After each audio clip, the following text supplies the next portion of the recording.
ahora me quiero meter un momento en el terreno. Javi, a mí me gustaría, tú los has vivido allí. O sea, has estado cara a cara con este fuego del que estamos hablando, con el protagonista de esta tertulia. ¿Cómo ha sido tu experiencia? ¿Qué es lo que has vivido este agosto? Este agosto. Sí. Bueno, pues mira, en una semana tuvimos 3 incendios en nivel 2. Explícame los niveles, por favor. Nivel 2 es, bueno, cuando están amenazadas viviendas Vale. o incluso, bueno, en Galicia hay muchas granjas.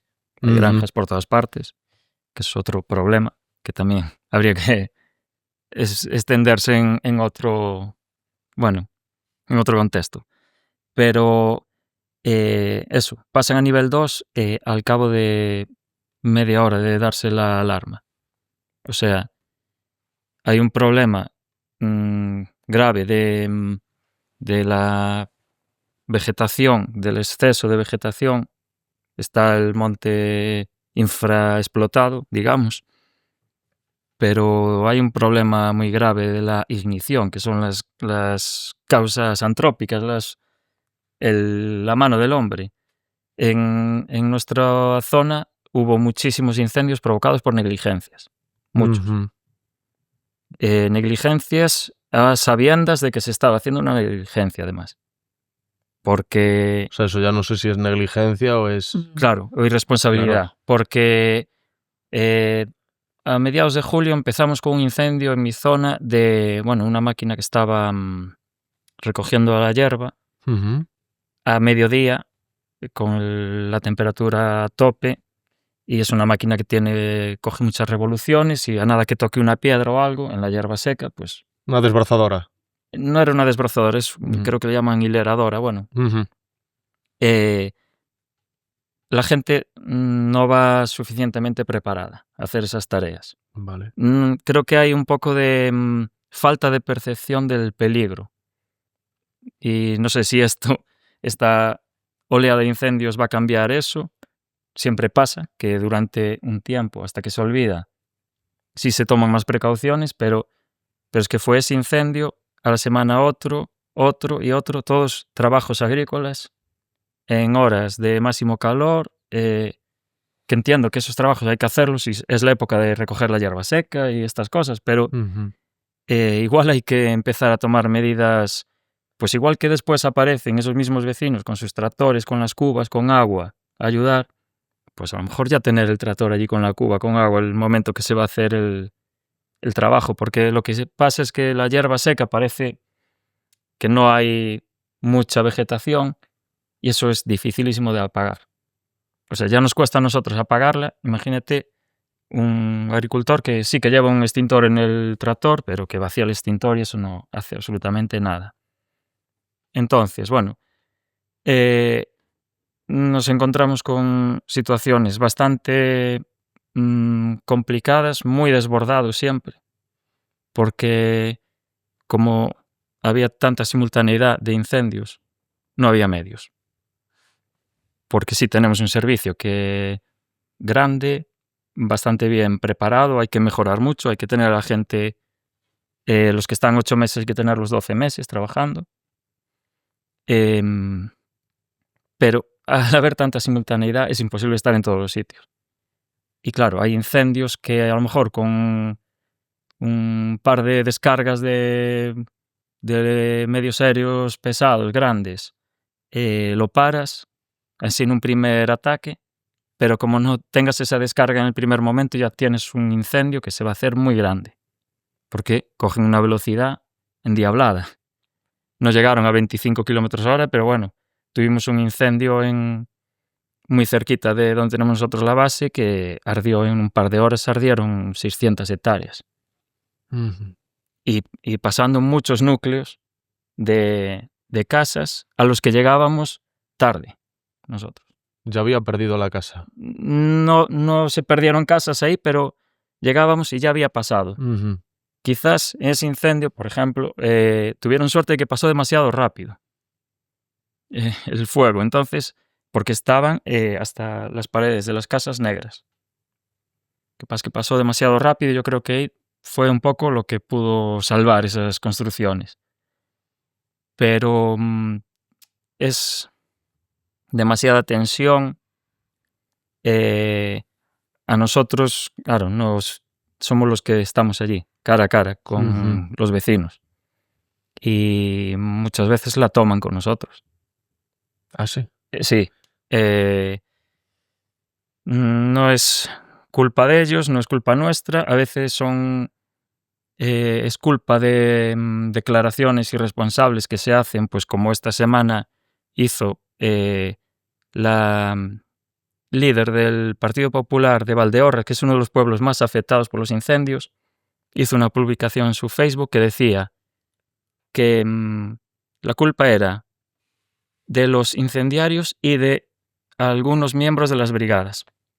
Eso siempre está ahí, ¿no? La sombra de la sospecha. Sí, esa historia que, bueno, puede haber algún Porque caso. ha habido casos, ¿no? Sí, puede haber algún Brigadistas, caso, pues, pero... porque hay estas brigadas que no son bomberos forestales, que son brigadas que montan los ayuntamientos y que los montan un poco en función de la carga de trabajo, entonces sí que hubo algún caso.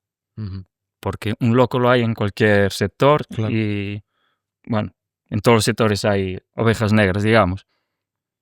Pero lo que no se puede es culpar así alegremente a un colectivo que sabes que está esos días junto con los vecinos luchando porque estábamos mano a mano, intercalados.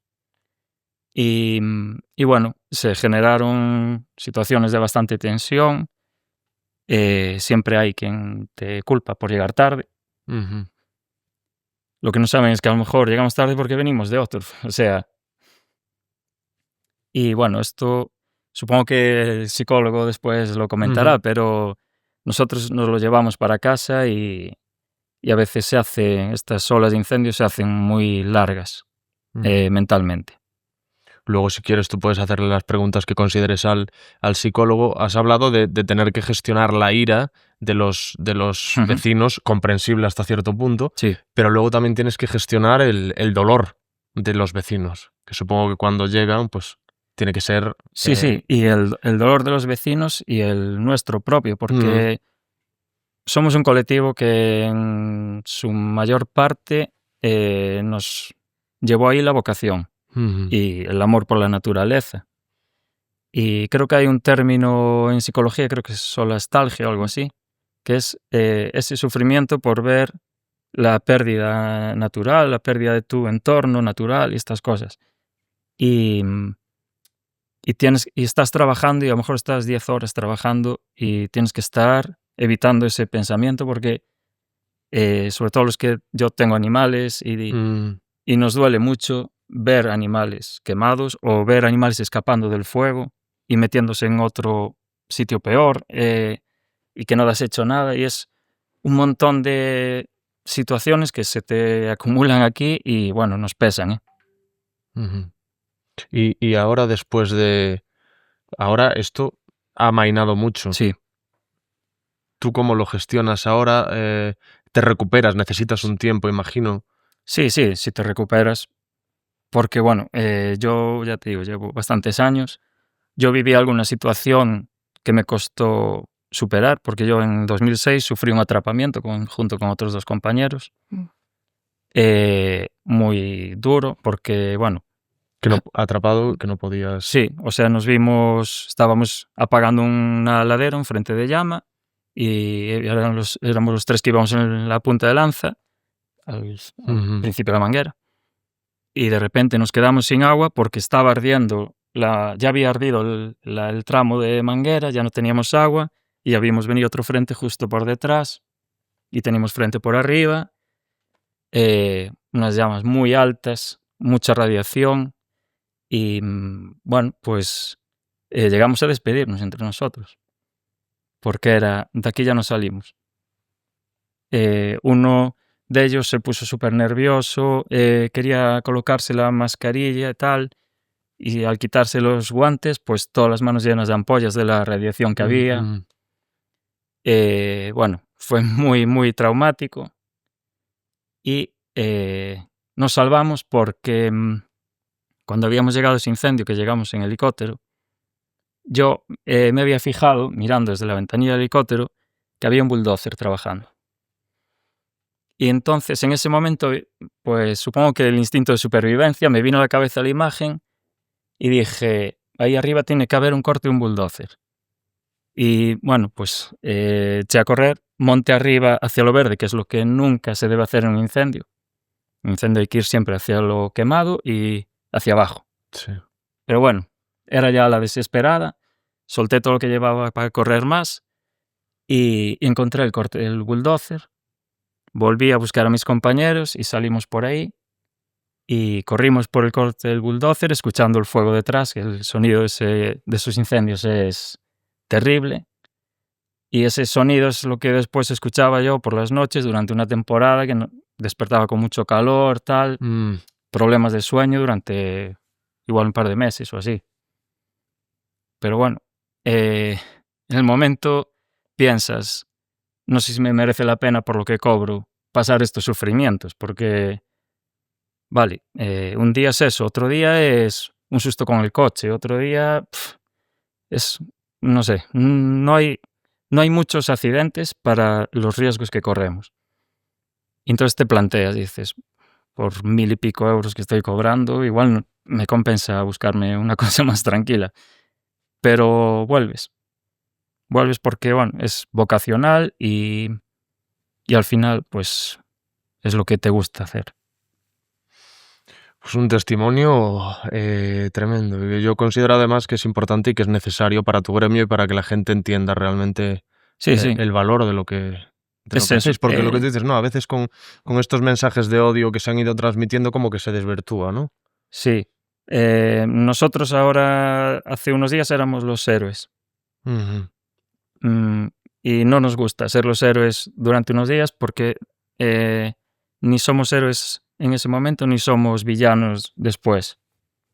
Y sí que, bueno, ya te digo, a veces desde las altas instancias no se trata con el rigor que se debería estas cosas.